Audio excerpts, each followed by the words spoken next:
The member for Jagga Jagga has the call. Thank you very much, Mr Deputy Speaker. Well, here we go to the next election. We all know this is the last day, so I think it's important that we remember what this lot promised before they went to the last election.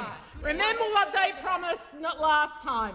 No cuts to health. And what did they do in their first budget? They slashed public hospital funding. They promised no cuts to education. And what did they do? They slashed school funding. And what was the third promise they made? What was the third promise they made? They said no cuts to pensions.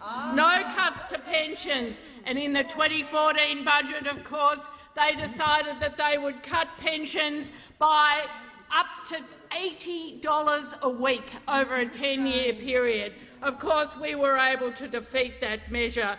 So as we go to this election, every Australian will be listening very carefully to what these people say, because they know nothing that they promise can be believed. This Prime Minister is taking the following things to this election. This is what's in this week's budget: cuts to Medicare.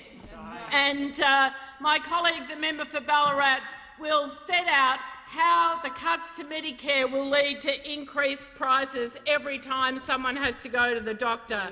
Cuts to schools, cut to family tax benefits, cuts to pensions, cuts to paid parental leave and cuts to young job seekers.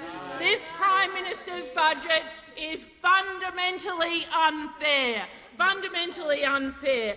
And what this Prime Minister is doing at the same time that he's cutting Medicare, cutting pensions, cutting schools, is of course giving a tax cut to the wealthiest Australians. The wealthiest Australians, while at the same time cutting money out of the pockets of millions of ordinary Australian families. 1.5 million Australian families face enormous cuts to their budgets. And this genius at the dispatch box says these are cuts from 2 years ago. Yes, they are. They're still in the budget.